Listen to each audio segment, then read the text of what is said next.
Shalom, mga kapiwa. Nasa serye po tayo, The Names of God. Elroy is a beautiful and meaningful name of God in the Bible. And we can find a biblical and practical definition. Tingnan po natin. Ang Elroy is a Hebrew name for God that appears in Genesis chapter 16, verse 13. It is often translated as the God who sees or the all-seeing God.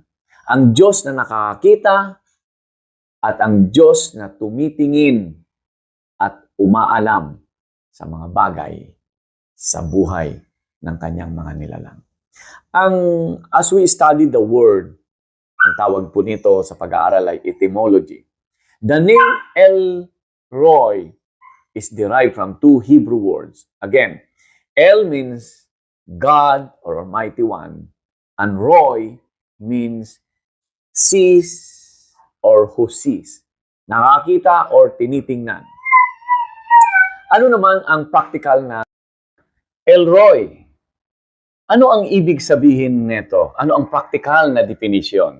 At ano ang rene-represent niya sa atin? So Elroy represents God's as omniscience. Meaning to say, all-knowing and all-seeing God. Ibig sabihin, maalam siya lahat at nakikita niya ang lahat ng bagay. Walang nakakalusot sa kanya. Number 2, awareness. Always aware of our thoughts, feelings, and circumstances.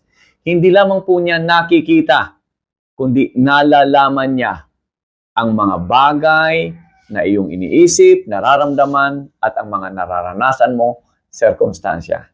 Yan po si Elroy. Pangatlo, care. Pagkalinga. Caring and compassionate. Seeing and responding to our needs. Ito po ang maganda sa Elroy, sapagkat ang kanyang pagkalinga, ang kanyang kahabagan, na siya pong nakikita niya, na kailangan natin, then nagre-respond po siya sa ating mga pangangailangan. Pang-apat, protection. Meaning to say, watching over and protecting us from harm.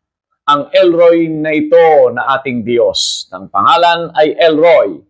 Siya po ay handa, may kapangyarihan, wala pong makakasalag, wala pong pwedeng kumontra sa sino mang kanyang pinoproteksyonan. Then finally, guidance. Directing and guiding us through life's challenges. Ginagabayan niya tayo, itinuturo niya ang mga dapat nating pagdaanan at sa doon sa ating pagdadaanan, sasamahan niya tayo sapagkat nakikita niya ang simula mo, ang kalagitnaan ng iyong buhay, maging ang kaduluduluhan ng iyong buhay. He sees all and everything in your life that matters you. Dito po makikita natin na meron pong mga biblical examples. Like in Genesis 16, verse 13, Hagar, Sarah's servant, encounters Elroy in the wilderness. Nung si Hagar po ay pinalayas ni Sarah, ganun ang Diyos, mapagkalinga, mapagmahal, nakita niya po at alam niya na si Hagar at ang kanyang anak na si Ishmael ay naroon po sila sa wilderness. Nakita ng Diyos. Then, Psalm 139 verses 1 to 12, si David acknowledges God's all-seeing nature. Hindi makatago, sino man nasa taas, nasa baba, nasa ilalim, nasa karagatan, nasa saan mang lupalop ng daigdig, hindi pwede tayong magtago at walang nakakalusot because God is able to see everything. So dito po, napapakita, again, in Proverbs 15 verse 3, the wise writer affirms God's watchful eye. Kaya nga po, nagbibigay ito sa atin ng comfort. God is an all-knowing God. God sees everything. Behold, the eyes of the Lord is always on the righteous. It gives us comfort and tranquility at the same time peace. Ano naman ang mga practice? Ang Elroy, ano ang dapat nating paniwalaan at isapamuhay? Yung tinatawag nating practical implication and application sa pangalang Elroy. Una, trust in God's awareness. Dahil nakikita niya lahat at alam niya ang mga kinikilos ng kanyang mga nilalang at ang mga nagmamahal sa kanya. Then, we can recognize Elroy's constant awareness of your life. Ikaw ba'y nababagot, napapagod, nalulungkot, natatakot, nangangamba? Then, Elroy knows everything about you and anything that matters and concerns you most. Yan po si Elroy. Then pangalawa, kung kilala tayo at nakikita tayo ng Panginoon, then we must seek God's guidance. Ask for Elroy's direction and wisdom. Dahil alam niya ang mangyayari at maaaring mangyari sa ating buhay, then we can ask His guidance because His guidance is perfect. Hindi tayo mapapahamak. Then pangatlo, we can find comfort in God's care. Rest in Elroy's compassionate and caring nature. Sa Kanya po, magkakaroon tayo ng tinatawag na kakontentuhan, kapayapaan, katiwasayan, at higit sa lahat, we can receive pag-aaliw o comfort because He knows everything in us.